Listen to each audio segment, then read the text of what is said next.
नमस्कार साथियों, आप सभी का स्वागत है आपके अपने YouTube चैनल रियल ज्ञान विद आर.के. जी में। दोस्तों, आज हम एक प्रसिद्ध कहानी परिंदे, जिसके लेखक हैं निर्मल वर्मा, इस कहानी की समीक्षा करेंगे। और यह कहानी बहुत ही इम्पॉर्टेंट है UGC नेट की दृष्टि से। तो चलिए दोस्तों, हम देखते हैं निर्मल वर्मा द्वारा रचित परिंदे कहानी का समीक्षा। निर्मल वर्मा जी ने परिंदे कहानी में निराश नारी के मन की स्थिति का चित्रण किया है। और छोटे से पहाड़ी नगर में लतिका एक लड़कियों के स्कूल में हॉस्टल की संरक्षिका थी, अर्थात हॉस्टल वार्डन थी। और 5 वर्ष पूर्व कुमायूं रेजिमेंट के मेजर गिरीश नेगी से उसका परिचय तथा प्रणय संबंध स्थापित हुआ था, किंतु उसकी असामयिक मृत्यु से वह संबंध छिन्न हो गया। तो परिंदे कहानी में ऐसा होता है। और चलिए तो हम इनकी कथा वस्तु के बारे में बहुत ही डिटेल में आपको बताएंगे कि किस तरह से इसकी कथा वस्तु है और क्या क्या चीज़, क्या क्या विशेषता इस कहानी में है। तो कथा वस्तु में हम देखते हैं दोस्तों, स्कूल की छुट्टियों से पूर्व रात्रि को लड़कियों सुधा के कमरे में अंतिम बार एकत्र हुई। तो जो लड़कियां थी वो स्कूल से छुट्टी के पहले सुधा के कमरे में अंतिम बार एकत्र हुई। हेमंती के गाने का प्रोग्राम बना। लड़कियों के लिए रात्रि रजिस्टर पर दस्तखत करने के लिए अपना कमरा छोड़ निषिद्ध था और इस नियम का पालन कम, उल्लंघन ज़्यादा होता था। लतिका जो है यहाँ पे कहानी की मुख्य पात्र है दोस्तों, कहानी की नायिका है। और लतिका हॉस्टल का निरीक्षण करती हुई लड़कियों की आवाज़ से आकृष्ट होकर उधर ही पहुंच गई जहां लड़कियां आपस में मिलजुल रहे थे और अपना मनोरंजन कर रहे थे। किंतु लड़कियों को डांटने डपटने के बदले जूली को वापस कमरे में जाने से पूर्व उसे मिलने को कहकर कमरे से बाहर आ गई। तो सीढ़ियों में ही उसकी भेंट ह्यूबर्ट और डॉक्टर मुखर्जी से हो गई। सीढ़ी में जाते जाते ह्यूबर्ट स्कूल में संगीत के शिक्षक थे। तो डॉक्टर मुखर्जी हाइजीन फिजियोलॉजी पढ़ाते थे। तो ह्यूबर्ट और मुखर्जी से उनकी भेंट हुई। इसी नाते उन्होंने हॉस्टल में कमरे मिले हुए थे, तो दोनों भी हॉस्टल में रहते थे। डॉक्टर के कमरे में आज रात ह्यूबर्ट के कॉन्सर्ट का कार्यक्रम था और अपने व्यक्तिगत जीवन के विषय में बहुधा मौन ही रहता था। तो ये जो ह्यूबर्ट है दोस्तों, वो अपने व्यक्तिगत जीवन को खुले तौर पर किसी को बताता नहीं था, शेयर नहीं करता था। ह्यूबर्ट के बारे में सुना गया था कि उसकी पत्नी की मृत्यु रास्ते में हो गई थी, जिसे वह अभी भी बहुत प्यार करता है। ह्यूबर्ट जो है दोस्तों, लतिका के पहले प्रेम संबंध के प्रति अनभिज्ञ था और स्वयं उसकी ओर आकृष्ट था, अर्थात ह्यूबर्ट लतिका को पसंद करता था। यहाँ तक कि उसने उसे एक प्रेम पत्र भी लिखा था और उसके प्रेम को स्वीकार करने में असमर्थ होने पर भी लतिका को वह पत्र पाकर अच्छा लगा था कि अभी भी वह किसी को आकृष्ट कर सकती है। तो यह लतिका और ह्यूबर्ट के बारे में है। अब उस रात की बात है कंसर्ट में लतिका अधिक देर तक बैठ न सकी। पूर्व स्मृतियों ने उसे इतना आच्छादित कर दिया कि वह उठकर अपने कमरे में चली गई और गिरीश से वह सर्वप्रथम डॉक्टर मुखर्जी के साथ मिली थी। तो यहाँ पे ह्यूबर्ट, मुखर्जी, गिरीश और लतिका 4 पात्र हमारे सामने आए हैं जो मुख्य रूप में कहानी की भूमिका में हैं। तो गिरीश के चले जाने के बाद डॉक्टर ने ह्यूबर्ट को लतिका और गिरीश के प्रेम संबंध का परिचय दिया, जिससे ह्यूबर्ट जो है हतप्रभ रह गया कि लतिका गिरीश से प्रेम करती है। उसे ठेस लगी और लतिका उसे इस काबिल भी नहीं समझती कि अपने संबंधों का स्पष्टीकरण उसके सामने करने की परवाह करे। ऐसा उन्होंने सोचा, क्योंकि ह्यूबर्ट ने लतिका को प्रेम पत्र दिया था जिसका जवाब लतिका ने नहीं दिया था। अगले दिन स्कूल के चर्च में स्पेशल सर्विस थी। प्रत्येक वर्ष छुट्टियों से पूर्व यहीं प्रातः कार्यक्रम होता था। ह्यूबर्ट वहाँ पियानो बजाता था और लतिका उसके स्वरों में डूबी अपने पूर्व स्मृतियों में खो गई। डॉक्टर मुखर्जी अक्सर मजाक किया करता था कि फादर के समय स्कूल की प्रिंसिपल मिस वुड झपकियां लेती रहती है।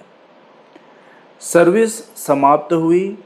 लतिका और ह्यूबर्ट बाहर निकले तो ह्यूबर्ट ने लतिका से अपने पत्र के लिए क्षमा मांगी और लतिका से कुछ जवाब नहीं बन पड़ा। आगे देखते हैं क्या होता है। तो निर्मल वर्मा, अब देखिए, ये कहानी यहीं तक अचानक ख़त्म हो जाती है। इस कहानी का अंत नहीं है, बीच में ही अंत उसका हो जाता है। तो इस तरह से यह कहानी लिखी गई है। तो निर्मल वर्मा की कहानियों की भाषा शैली सहज, सपाट और अर्थ उद्घाटक होती है, सांकेतिक, व्यंजक एवं चित्रात्मक है। तो ये आधुनिक युग की जो त्रासदी है, त्रासदी का अर्थ होता है दोस्तों दुख। तो इनके कहानियों में त्रासदी अर्थात यह जो कहानी है वह दुखात्मक कहानी है और इनकी कहानियों में भयावह उबाऊ स्थितियों की व्यंजना के लिए ढांचाहीन भाषा की अपेक्षा है, वह अपेक्षा इस कहानी में दिखाई देती है और वह निर्मल वर्मा की कहानियों में है। ठीक है, तो यही कथानक है इसका। हम पहले इनकी कहानियों को पढ़कर सोचते हैं कि अंत कुछ अलग होगा, लेकिन इनका अंत कुछ अलग ही तरह से होता है। तो ये इनकी कहानियों की खासियत है। वातावरण चित्रण की अगर हम बात करें तो प्रस्तुत कहानी में जिस विशिष्ट वातावरण को उकेरा गया है वह अनेक दृष्टियों से हमारी संवेदना को आंदोलित करता है। यहाँ लेखक ने प्रेम विवाह का अंकन और उसके प्रभावकारी तथा विनाशकारी परिणाम का यथार्थवादी चित्रण दिखलाया है। वैज्ञानिक जीवन की गहनतम गुत्थियों में हम कितनी बार निरुपाय और विवश हो जाते हैं। बहुत बार हम वह नहीं हो पाते जो चाहते हैं। परिस्थितियां हम पर हावी हो जाती है और उनके समक्ष हम अपने बौनेपन को स्वीकार कर लेते हैं। जैसे किशोर और लीना में विश्वविद्यालय जीवन में जो रोमांस उत्कृष्ट आकर्षण था वह वैवाहिक जीवन में कुछ महीनों बाद विकर्षण में बदल जाता है। तो वैवाहिक जीवन का यह यथार्थ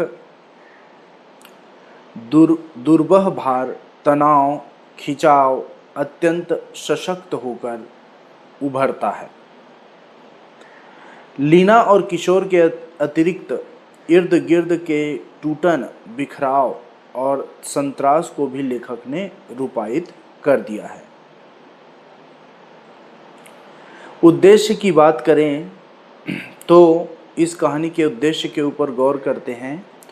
टूटना आधुनिक 20वीं शताब्दी में दाम्पत्य जीवन के बनते बिगड़ते संबंधों की यथार्थ अभिव्यक्ति है। कुंठाग्रस्त महत्वाकांक्षी किशोर, ऊपरी वर्ग के संस्कारों में आबद्ध कमिश्नर दीक्षित और उन दुर्द्वंद शक्तियों के बीच पिसती कराहती लीना को लेखक ने पूरी ईमानदारी के साथ उभारा है। तो जीवन की गहनतम गुत्थियों के आवरणों को अनावृत कर लेखक ने इंगित किया है कि हम बहुत बार वह नहीं हो पाते जो चाहते हैं। हम परिस्थितियों के समक्ष निरीह और अपाहिज है। हमें अंधड़ बन दूर उठा फेंकती है और हम उनके समक्ष अपने बौनेपन को स्वीकार कर लेते हैं। डॉक्टर, क्या मृत्यु ऐसे ही आती है? ये सभी प्रश्न प्रश्नकर्ता की मन स्थितियों का परिचय देते हैं। सभी पात्र अपनी अपनी जिद में लगे हुए हैं। जैसे लतिका की बात की जाए तो लतिका अपनी जो पूर्व पति है नेगी, उसकी याद से चिपकी हुई है। डॉक्टर पत्नी के प्रति समर्पित है तथा ह्यूबर्ट लतिका को चाहता है और अपनी जिद के कारण वे जीवन के अन्य पक्षों के प्रति उदासीन हो गए हैं। उसी प्रकार यहाँ पे देखा गया है कि मर कर भी व्यक्ति जीवित व्यक्तियों के मन को स्मृति द्वारा दबोचे हुए हैं और सभी स्मृति रूप में जी रहे हैं। तो सांकेतिकता से भरपूर इस शैली में इतिवृत्तात्मकता का अत्यंत अभाव है। परिंदे कहानी में लेखक ने जहाँ जहाँ विशेष दृश्यों को उभारा है, दोबारा वहाँ नाटकीयता का समावेश हो जाता है। जैसे प्रथम दृश्य लड़कियों के हॉस्टल में कॉरिडोर का है, तत्पश्चात डॉक्टर के कमरे का है। तो दृश्य चैपल का है जहाँ प्रेयर हॉल में पियानो की स्वर लहरियाँ और फादर के सरमन गूंज रहा है। इसी प्रकार मीडोज का दृश्य है जो दो पहाड़ियों के बीच छोटे से घोंसले के समान लग रहा है, जहां डॉक्टर और मिस वुड का वार्तालाप चल रहा है। फिर वहीं खुली प्रकृति का दृश्य जहां लतिका और ह्यूबर्ट की, लतिका और जूली की और लतिका और डॉक्टर की बातचीत पर रोशनी डाली जाती है। लगता है कि ऐसे समय में स्टेज पर बाकी दृश्य अंधेरे में रह जाते हैं, सिर्फ किन्हीं विशेष दृश्यों को प्रकाशित कर दिया जाता है। तो इनकी अभिव्यंजना शैली की बात करें तो निर्मल वर्मा की अभिव्यंजना शैली बहुत ही सुंदर है। उनके वर्णन अत्यंत सुंदर और सजीव हैं। ये वर्णन दृश्य जगत के हों चाहे मानसिक जगत के, सर्वत्र अत्यंत प्रभावपूर्ण है। लाक्षणिकता, चित्रोपमता कुछ दृश्यों पर विशेष रूप में स्पष्ट है। लतिका ह्यूबर्ट को अपनी मन स्थिति का परिचय नहीं दे पाती क्योंकि वह उसकी निरीह याचनापूर्ण दृष्टि को देखती है, तो उसे लगता है कि इस जाल से बाहर निकलने के लिए वह धागे के जिस सिरे को पकड़ती है वह खुद एक गांठ बनकर रह जाती है। तो लतिका गिरीश के चेहरे को स्मृति में लाना चाहती है जो समय के साथ धुंधला गया है, जैसे किसी पुरानी तस्वीर के धूल भरे शीशे को साफ कर रही हो। ह्यूबर्ट चैपल से बाहर निकला तो उसकी आंखें चुंधिया गईं। लगा जैसे किसी ने अचानक ढेर सी चमकीली उबलती हुई रोशनी मुट्ठी में भरकर उसकी आंखों में झोंक दी हो। तो सारांशतः परिंदे कहानी हिंदी की अन्य कहानियों से कुछ हटकर है। जिसमें विशेष संवेदनापूर्ण स्थिति का चित्रण अत्यंत सशक्त प्रभाव उत्पादक शैली में किया गया है। इसका कोई तत्व अलग अलग निगाह में नहीं आता, मानो सब कुछ इसमें उत्पन्न परिवेश से घुल गया है। अपनी इस अनविति में यह विशेष प्रभाव उत्पन्न करती है जो पाठक के मन पर देर तक बना रहता है। इसकी संवेदनशीलता पाठक को सोचने पर मजबूर करती देती है और निराशा ही हाथ लगती है, यह जानते हुए भी कि उसका स्वास्थ्य दिन ब दिन गिरता जा रहा है। वह अपने आप को झुठलाता रहता है और शराब की मस्ती में अपनी निराशा का हल खोजता है। जैसे कि डॉक्टर मुखर्जी अपनी पत्नी और अपने देश को अत्यंत प्रेम करता है, किंतु दोनों ही उससे छूट गए हैं। पत्नी की मृत्यु हो गई है और फिर भी वह मिस वुड के प्रेम आमंत्रण को स्वीकार नहीं करता है। बर्मा उसका देश है जिसे मजबूरी में उसे छोड़ना पड़ा है और भारत में वह अजनबी है। तो डॉक्टर मुखर्जी देश जाने के सपने पालता है, किंतु जानता है कि वह भी असंभव है, क्योंकि अपने देश में ही इतने वर्षों के बाद वह उतना ही अजनबी हो गया है जितना भारत में है। शिल्प की बात की जाए दोस्तों, तो परिंदे कहानी के शिल्प पर हिंदी में पर्याप्त चर्चा हुई है। शिल्प ही इसे एक अलग कहानी के रूप में स्थापित करता है। तो हिंदी की अन्य कहानियों से यह अलग है और इसके लिए इसे अत्यंत प्रशंसा और अत्यंत आलोचना का भी पात्र बनना पड़ा है।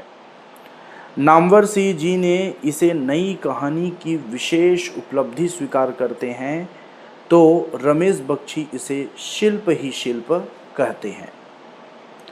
तो चलिए देखते हैं कि इसके शिल्प में क्या क्या चीज़ है।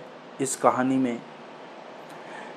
में कथानक अत्यंत अल्प है। जैसा कि आपने कथानक में देखा, बहुत ही कम है कथानक इसमें, और अतीत की स्मृति में जाती हुई लतिका का चित्रण किया गया है, जो हर वर्ष की भांति इस वर्ष भी छुट्टी में कहीं अन्यत्र नहीं जा रही है।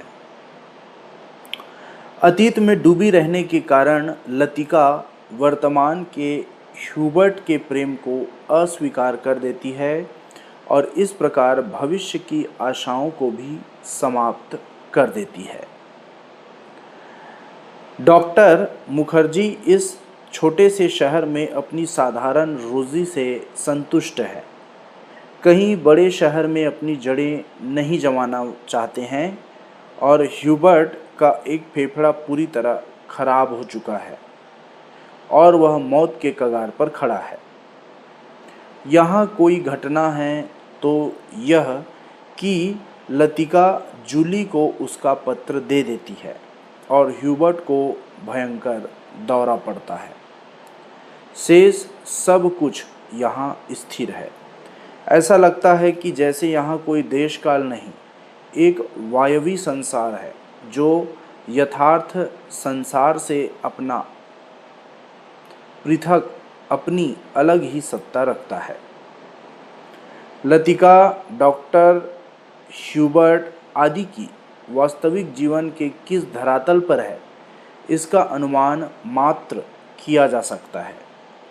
हम पूरा पता नहीं लगा सकते कि डॉक्टर और ह्यूबर्ट के लिए लतिका का स्थान क्या है या लतिका के हृदय में इन दोनों के लिए क्या स्थान है।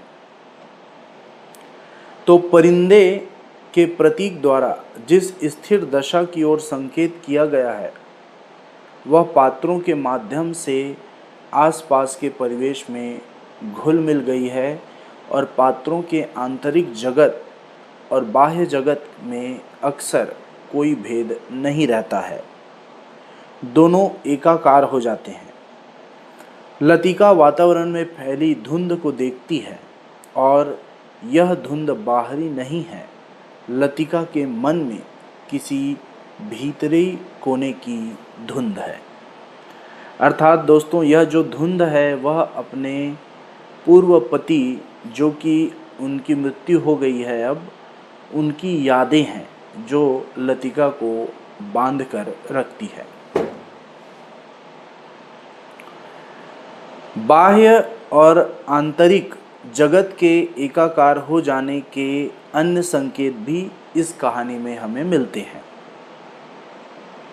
जैसे ह्यूबर्ट पियानो बजाता है और उसे लगता है कि पियानो के सुरों का गिरता हुआ हर पाज एक छोटी सी मौत है, मानो घने छायादार वृक्षों की कांपती छायाओं में कोई पगडंडी गुम हो गई हो, मानो उसकी आसन्न मृत्यु की ओर संकेत किया जा रहा है। तो कहानी का प्रारंभ मानो लतिका की ओर संकेत कर रहा है। जैसे अंधेरे कॉरिडोर में चलती हुई लतिका ठिठक गई, सीढ़ियों पर उसकी छाया एक बेडौल कटी फटी आकृति मात्र रह गया है। आसमान पर छाए हुए बादल उसकी मनः स्थिति को प्रकट करते हैं।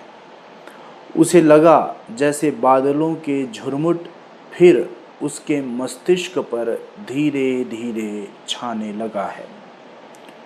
उसकी रगें फिर निर्जीव शिथिल सी हो गई है। आगे देखते हैं। ह्यूबर्ट पियानो बजाता है तो पियानो की स्वर लहरियां लतिका की विचार लहरियों में परिवर्तित हो जाती है। पियानो के सुर अतीत की धुंध को भेदते हुए स्वयं उस धुंध का भाग बनते जा रहा है। तो प्रस्तुत कहानी के माध्यम से दोस्तों निर्मल वर्मा जी ने अनेक प्रश्न उठाए हैं और अनेक संकेत दिए हैं। लतिका नेगी के बिना, लतिका जो है नेगी के बिना, जो इनके पूर्व पति थे, जीवित नहीं रहना चाहती है और उसका प्रश्न है कि वह कौन सी शक्ति है जो हमें हमारी इच्छा के बावजूद खींचती चली जाती है। यह वास्तव में मनुष्य की प्रवृत्ति प्रदत्त जिजीविषा अर्थात जीने की इच्छा शक्ति है, जो उसे हर हालत में जीने जाने पर मजबूर करती है। दूसरा प्रश्न उन्होंने उठाया है कि यह जीवन प्रतीक्षा मात्र है क्या? क्या वे सब भी प्रतीक्षा कर रहे हैं, जैसे डॉक्टर मुखर्जी और ह्यूबर्ट? लेकिन कहाँ के लिए? हम कहाँ जाएंगे? डॉक्टर का पुत्र भी ऐसा ही है। वह कहता है कि मैं कभी कभी सोचता हूँ इंसान जिंदा किस लिए रहता है? क्या उसे कोई और बेहतर काम करने को नहीं मिलता? तो इस सेंटेंस के माध्यम से आप देख सकते हैं दोस्तों, यह प्रश्न है जिनको निर्मल वर्मा जी ने उठाया है। ह्यूबर्ट जीवन के बाद आने वाली मौत की बात उठाता है। पियानो की प्रत्येक स्वर लहरी अपने पीछे आने वाली स्वर लहरी में खो जाती है और एक छोटी सी मौत जो आने वाले स्वर लहरी अपने पीछे आने वाली स्वर लहरी में खो जाती है। तो इस छोटी सी मौत जो आने वाले सुरों को अपनी बची खुची गूंजों की ताने समर्पित कर जाती है, जो मर जाती है किंतु मिट नहीं जाती। अर्थात कहने का अर्थ यह है दोस्तों कि ऐसा होता है, हमारे संबंधी हमसे बिछुड़ जाते हैं, हमसे छूट जाते हैं, लेकिन उनकी जो यादें हैं वो हमारे दिमाग में रहती है और हमें कुछ हद तक वो बांधे रहती है।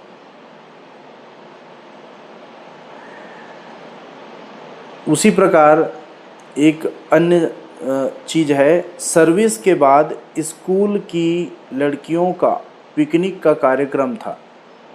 मिस वुड और डॉक्टर एक और बैठ गए तो बातचीत चल पड़ी कि मिस वुड ने डॉक्टर के भविष्य के प्रति चिंता व्यक्त करते हुए कहा कि वह किसी बड़े शहर में प्रैक्टिस क्यों नहीं करता, जिसके उत्तर में डॉक्टर का कथन था कि वह उस छोटे पहाड़ी कस्बे में संतुष्ट है क्योंकि उसका कहीं भी अपनी जड़ें जमाने का विचार नहीं है। बातचीत करते हुए मिस वुड ने कॉफ़ी प्याले में उड़ेलकर डॉक्टर को पीने के लिए कहा तो देखा वह आराम से लेटा खर्राटे ले रहा है। दूसरी ओर देखते हैं कि लड़कियां अनेक झुंडों में बिखरकर भांति भांति के खेलों में लगी हुई थी। लंच के बाद लतिका ने जूली को बुलाया। उसने हॉस्टल में उड़ती हुई खबर सुनी थी कि जूली किसी मिलिट्री अफसर के साथ घूमते हुए दिखाई दी है, किंतु उसने उस पर ध्यान नहीं दिया था। इस बार उसे कुमाऊं रेजिमेंट सेंटर के मुहर लगे लिफाफे में जूली के नाम पर एक पत्र प्राप्त हुआ और उसने जूली से उसके विषय में पूछताछ की। जूली सिटपिटा गई, बोली उसके भाई की चिट्ठी है, वह झांसी में रहता है। लतिका ने उसे मुहर दिखाकर सच बात कहने को कहा। जूली चुप रह गई और लतिका ने लिफाफा अपने पास रख लिया। उसी तरह पिकनिक से लौटते समय डॉक्टर की बातचीत से लतिका को पता चला कि ह्यूबर्ट का स्वास्थ्य कुछ देर से बहुत खराब हो गया है। एक फेफड़ा काम करना बंद कर चुका है। तभी लतिका ने आकाश में परिंदों के झुंड को देखा जो हर वर्ष मैदानों की ओर उड़ते हैं। रास्ते में बर्फ पड़ने की प्रतीक्षा में इस स्थान पर थोड़े समय के लिए रुककर फिर किसी अनजान दिशा की ओर उड़ जाते हैं। तो लतिका को लगा कि ह्यूबर्ट सब इन परिंदों की भांति किसी की प्रतीक्षा में है। और उसी रात ह्यूबर्ट को भीषण दौरा पड़ा। बार में शराब अधिक मात्रा में पीने के कारण उसकी यह दशा हुई थी। लतिका उसके कमरे से लौटी तो रास्ते में जूली के कमरे में प्रकाश देखकर भीतर चली गई। जूली सो रही थी। लैंप बुझाना शायद भूल गई थी और लतिका ने उसकी चिट्ठी उसके तकिए के नीचे रख दी और स्वयं वापस आ गई। तो इस तरह से दोस्तों यह कहानी की शैली थी। और अब हम देखते हैं मूल संवेदना, इस कहानी की, परिंदे कहानी की मूल संवेदना। परिंदे प्रतीकात्मक कहानी है दोस्तों, जिसमें परिंदों के माध्यम से मनुष्य जीवन की एक विशेष स्थिति की ओर संकेत किया गया है। परिंदे बर्फ पड़ने की प्रतीक्षा स्टेशनों पर बसेरा करते हैं और बर्फ पड़ने पर अपने गंतव्य की ओर जिस प्रकार उड़ जाते हैं, उसी प्रकार कहानी के पात्र भी परिंदों की भांति प्रतीक्षा में हैं और प्रतीक्षा की यह स्थिति इस कहानी के केंद्र में है। परिंदे दूर अनजानी दिशाओं की ओर जाते हैं। लतिका आदि पात्र भी भविष्य के प्रति निराश है, यानी जीवन के बाद मृत्यु की अनजानी दिशाओं की ओर की प्रतीक्षा में है। इसका मूल स्वर यही निराशा की भावनाएं हैं जो उसके परिवेश में से व्यक्त हो रही है। कथानक से इसका मूल स्वर ढूंढने की चेष्टा व्यर्थ है, क्योंकि कथानक नाम मात्र का ही है। यहाँ पात्रों की मन स्थिति से यह स्वर स्पष्ट होता है। स्कूल की लड़कियां स्कूल बंद होने पर घर जाने की तैयारी में हैं, किंतु लतिका इस वर्ष भी पिछले वर्ष की भांति हॉस्टल में ही छुट्टियां बिता रही है। यद्यपि फिर भी हॉस्टल में छुट्टियां बिताना उसके लिए तकलीफदेह है। कमरे की छत से पानी टपकता है और वर्षा की पूरी रात वह एक कोने में सिमट कर बिता देती है। सर्दी इतनी अधिक है कि बाथरूम के खुले रह गए दरवाजे से वह मिस वुड के आरामदेह कमरे में घुसकर समय बिताती है। यह उसकी मजबूरी है, क्योंकि उसके पास भविष्य नहीं है। उसी तरह गिरीश नेगी मानो उसके भविष्य अपने साथ ले गया है और वह रीति हो गई है। ह्यूबर्ट के प्रेम पत्र से लतिका हल्की सी तसल्ली मिलती है लतिका को कि वह अभी भी किसी को अपनी ओर आकृष्ट करने में समर्थ है, किंतु वह जानती है कि बुढ़ापे की ओर वह अग्रसर हो रही है और उसके जीवन का एक उजला पक्ष है कि उसे अपने प्रेम का प्रतिपादन मिला, अन्यथा वह भी मिस वुड की भांति शुष्क अनुभूतिहीन बन जाती। तो इसका प्रमाण है वह पत्र जो उसने जूली को दे दिया, क्योंकि वह जानती है कि प्रेम का प्रथम अनुभूति कैसी होती है। ह्यूबर्ट जीवन के आखिरी दौर पर पहुंच गया है और वह लतिका के प्रति आकृष्ट हुआ है, किंतु वहां से उसे प्रेम नहीं मिला। तो दोस्तों, इस तरह से हमने इस कहानी को देखा, इसकी समीक्षा की शैली के स्तर पर, इसकी कथानक पर, मूल संवेदना पर, भाषा शैली पर। तो आशा है आपको यह कहानी समझ में आया होगा, क्योंकि इसका जो मूल जो कहानी है वो बहुत कम मात्रा में है। तो आपको कथानक को पढ़कर समझने की अपेक्षा आपको जो चरित्र हैं उनकी मनः स्थितियों पर ध्यान देने की ज़रूरत है, तभी आप इस तरह की कहानी को समझ सकते हैं। तो चलिए दोस्तों, आज के लिए इतना ही। आप सभी का धन्यवाद। फिर मिलेंगे किसी नए टॉपिक के साथ। तब तक के लिए देखते रहिए हमारे चैनल रियल ज्ञान विद RK जी को। धन्यवाद।